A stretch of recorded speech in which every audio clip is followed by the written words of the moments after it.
Good morning, dear friends. Once again, I'm so glad to be here in this morning, and I have been talking about the special uses for the HSC student.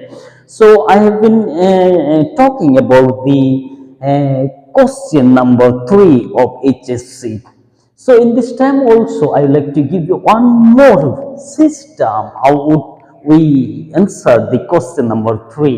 So এই সকালে আমি আবার একটা বিষয় তুলে ধরতে চাই, যেখানে আমরা 3 নম্বর প্রশ্ন ইন্টারমিডিয়েটে কিভাবে আমরা উত্তর করতে পারি তার জন্য কিছু সূত্র আমি এর আগেও তুলে ধরেছিলাম। আজকেও আমি একটা বিষয় দেখেছি, যদি আমাদের অপশনে যেখানে অপশন দেওয়া থাকবে সেখানে যদি এসই বা এস দো লেখা থাকে, যদি অপশনে এসি বা এস দো লেখা থাকে, এসি এবং এস দো এর অর্থ হলো যেন, যেন মনে হয়, যেন মনে হয়। এটা কিন্তু কাল্পনিক, এক ধরনের কাল্পনিক বা এক ধরনের চিন্তা, এটা কিন্তু বাস্তব নয়।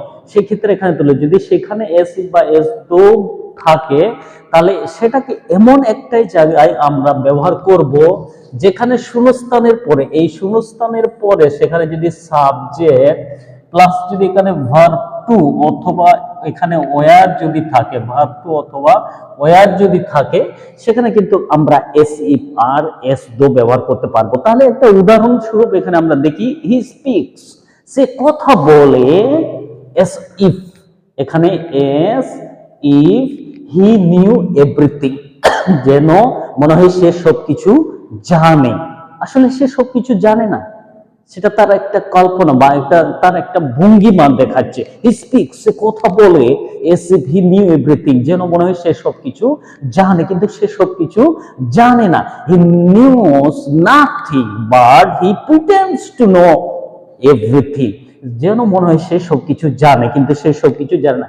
এইরকম যদি কাল্পনিক মূলক বা এরকম কিছু যে বিষয়টা সত্য নয়, সেই ক্ষেত্রে আমরা কিন্তু এখানে দেখতে পাই যে এখানে ভাব টু বা ওয়া দিয়ে প্রকাশ করে। সে দ্বিতীয় যে উদাহরণ দেখি, হি প্রিটেন্ডস, সে এমন ভঙ্গিমা করে, এস দো, যেন মনে হয় বা যেন, সি ওয়ার এ ডক্টর, যেন মনে হয় সে একজন ডাক্তার। আসলে সে একজন ডাক্তার না, সে এমন ভঙ্গিমা করতেছে মনে হয় সে একজন ডাক্তার, আসলে সে ডাক্তার না। এইরকম যদি একটা ভঙ্গিমা বা এইরকম একটা যদি কাল্পনিক বা এরকম একটা মনে এমন একটা ভাব দেখানো যদি বিষয় প্রকাশ করে, সেখানে আমরা কি ব্যবহার করব? এস ইফ বা এস দো ব্যবহার করব। তো মনে রাখার প্রয়োজন রয়েছে এখানে অবশ্যই এস ইফ বা এস দো পরে আমরা বেশিরভাগই আমরা কি দেখতে পাই? সাবজেক্ট প্লাস ভার্ব টু না হলে ওয়ার আমরা কিন্তু দেখতে পাবো। যদি এরকম আমরা দেখতে পাই শূন্যস্থানের পরে দেওয়া আছে, তাহলে মনে করতে হবে ডেফিনেটলি এখানে কি হবে? এস ইফ বা এস দো ব্যবহার করা হবে।